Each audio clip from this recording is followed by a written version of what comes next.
Cuando el cuerpo no tiene nada, tal vez es porque el mal está en otro lado. Hoy vas a escuchar historias que empiezan con un síntoma y terminan con una presencia. Esta historia nos la mandó Ramón desde Veracruz. Tiene un pequeño taller mecánico en las afueras de la ciudad y dice que todo empezó un domingo mientras arreglaba unas goteras en el techo de su casa. Tenía que terminar el trabajo antes de que empezaran las lluvias. Estaba por bajar cuando sintió un empujón. No fue un tropiezo. Fue como si alguien o algo lo empujara con fuerza desde atrás.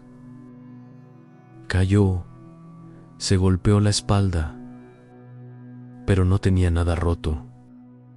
Los médicos le dijeron que solo reposo y analgésicos.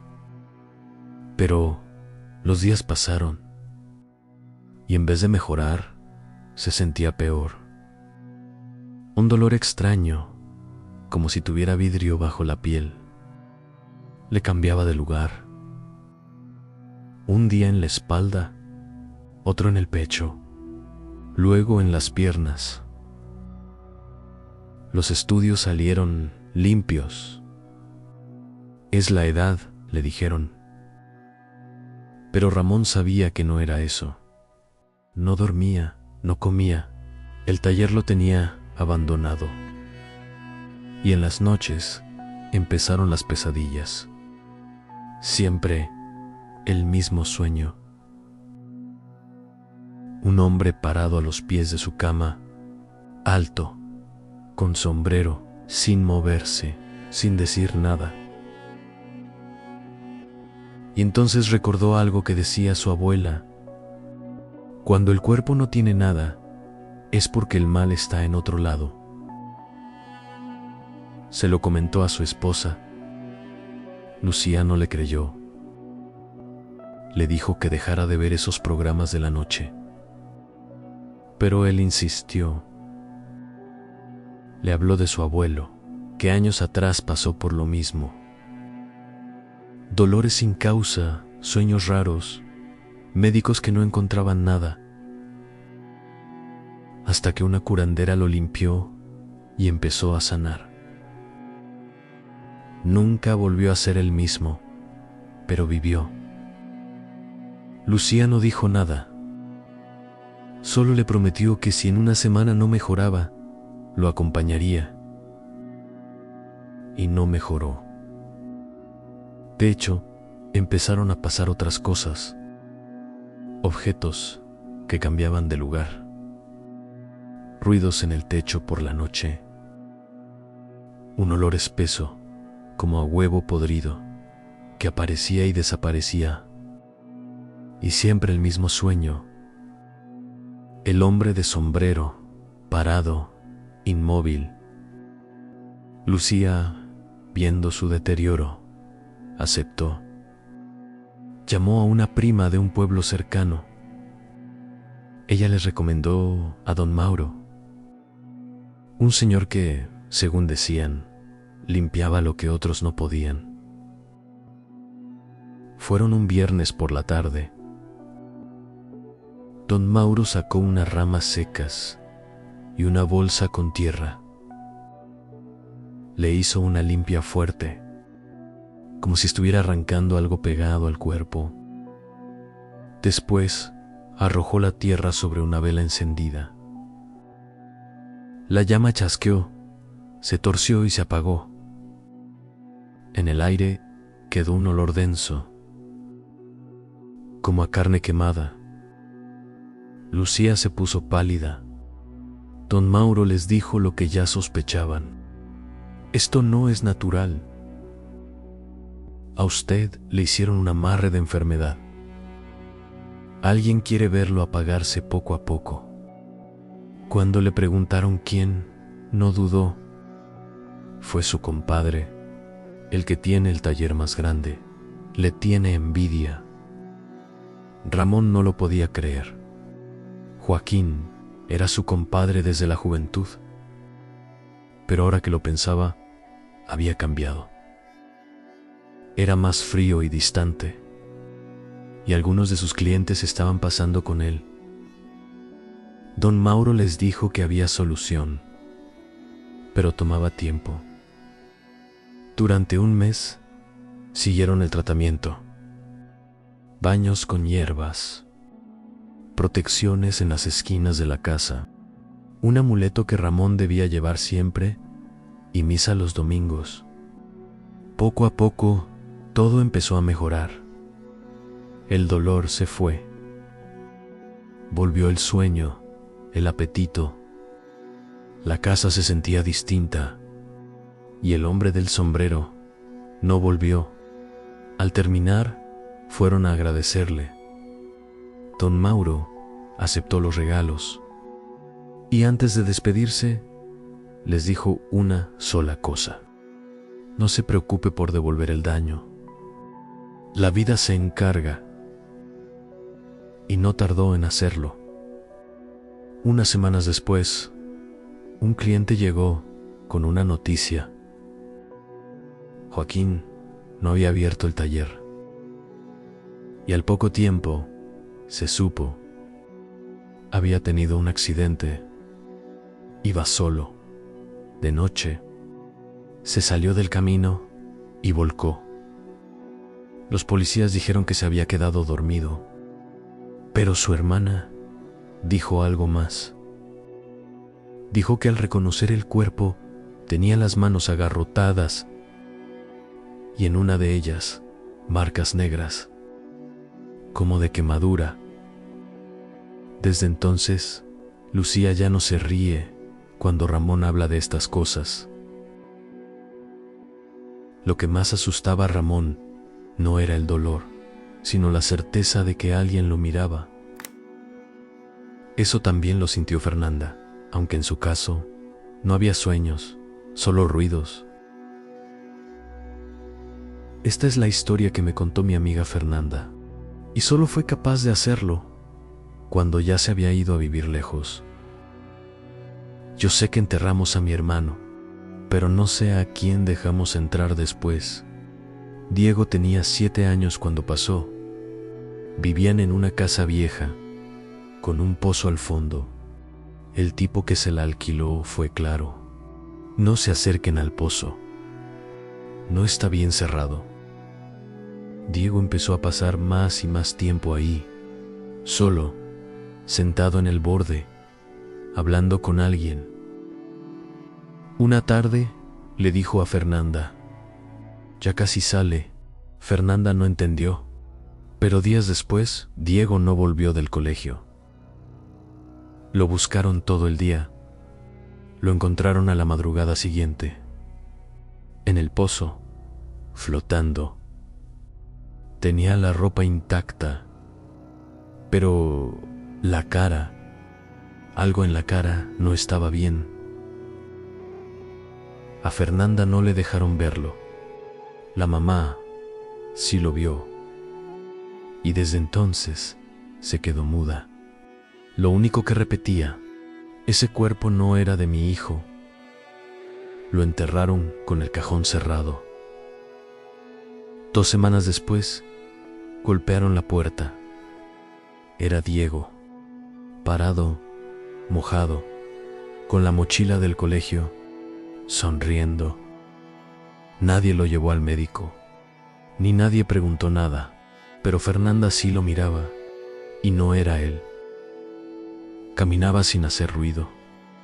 Tenía la lengua gris. A veces se paraba horas frente al pozo, como esperando algo, hasta que una noche lo vio con la tapa abierta. El pozo no tenía fondo, solo un hueco negro y algo que latía. Diego miró hacia adentro y dijo: ahora sí está listo. A la mañana siguiente, el pozo estaba sellado con cemento. Fernanda se fue de esa casa meses después. No se despidió de nadie. Ya no estaba segura de a quién tenía que despedir. La mamá no hablaba, el papá solo dormía, y Diego, bueno, él solo la miraba. Una noche no pudo más, hizo la mochila y se fue. Hoy vive lejos y no habla del tema. Lo único que dice, y solo a sus amigos, es esto: yo enterré a mi hermano y después volví a vivir con él. Fernanda intentó ignorarlo un tiempo, pero nada cambió. El lugar seguía sintiéndose raro. Nuestro siguiente protagonista también pasó por algo así, pero no fue en su casa, fue en el lugar donde trabajaba. Y ahí, lo que se movía, no se escondía.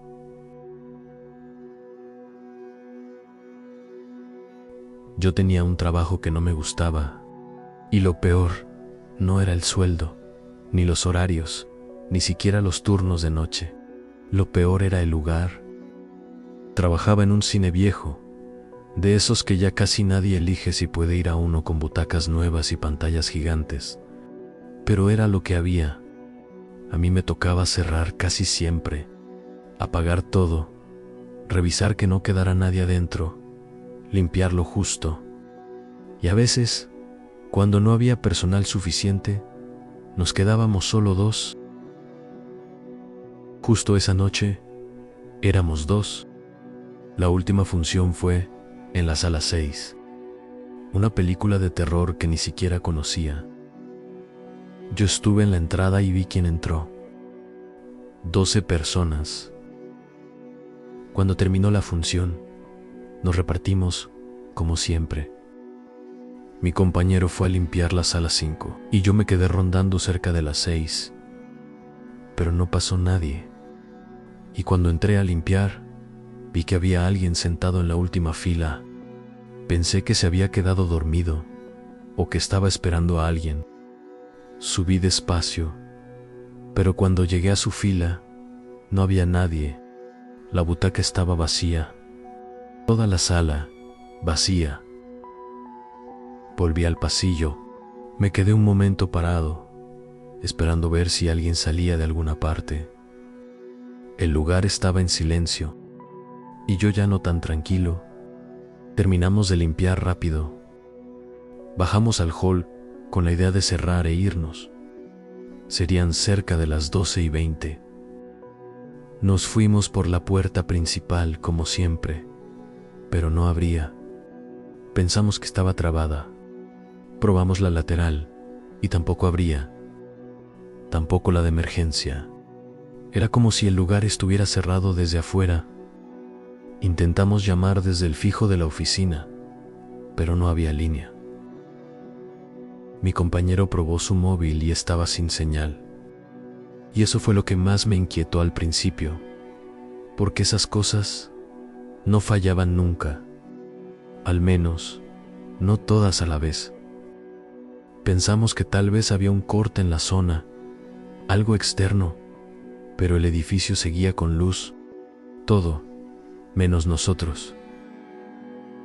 Y justo cuando estábamos por volver a revisar las puertas, escuchamos algo. Unos pasos. No venían del hall, ni de la entrada. Venían del fondo, del pasillo entre las salas 2 y 3. Eran pasos lentos, irregulares, como si arrastrara un poco uno de los pies. Fuimos hacia ese pasillo sin decir nada, y no fue por coraje, ni por hacernos los valientes. Simplemente quedarnos quietos en ese momento nos daba todavía más miedo que caminar hacia el ruido. Y cuando pasamos frente a la sala 3, vimos que la puerta estaba abierta. La sala estaba encendida. La pantalla blanca, sin película. Y ahí, en medio de las butacas, parado entre las filas, había alguien. No miraba la pantalla, tampoco a nosotros. Estaba de perfil, completamente quieto, y tenía algo en la cabeza. No era pelo, ni una gorra, ni nada que se pudiera explicar fácil. Parecía que le colgaban cosas, como ramas finas o huesos, algo que no tenía sentido y que le salía desde el cráneo, como si se lo hubieran abierto por dentro. Nos quedamos congelados y el otro me dijo muy bajo que era el mismo que había visto en la sala 6. Cerramos la puerta sin hacer ruido. Volvimos a la oficina. Nos quedamos ahí hasta que empezó a entrar un poco de luz por las rendijas de las ventanas. Y cuando salimos, todo funcionaba. Las puertas abrían, las luces respondían. Las salas estaban vacías, cerradas, todo como si nada. Pedimos revisar las cámaras. 12 personas entraron a la función, pero solo 11 salieron. La cámara muestra con claridad a las parejas, a los chicos, pero el número 12 no se ve bien. La imagen se vuelve borrosa justo cuando pasa. No se le ve la cara ni la ropa. Justo antes de entrar a la sala 6, se gira hacia la cámara, y después de eso, la grabación del pasillo que lleva a la sala 3 se corta durante 5 segundos. Mi compañero se fue ese mismo día. Ni se despidió, mandó un mensaje diciendo que no volvía. Yo duré 3 días más, pero cada vez que me acercaba a una sala vacía, sentía lo mismo, que alguien ya estaba dentro y que si entraba me iba a estar esperando. Y la verdad, no necesitaba comprobarlo. Hay lugares donde el miedo vive. Se mueve entre pasillos y butacas vacías. Pero a veces el miedo no viene del lugar. Viene cuando lo llamas. No sé por qué lo dije.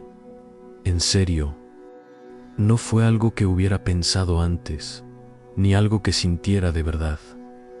Simplemente se me escapó. Como esas cosas que uno dice cuando está rodeado de gente, pero por dentro se siente un poco afuera. Esa noche estaban hablando de cosas raras.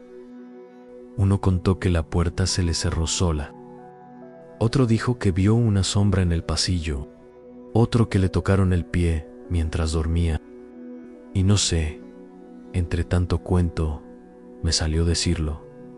Ojalá me pasara algo a mí.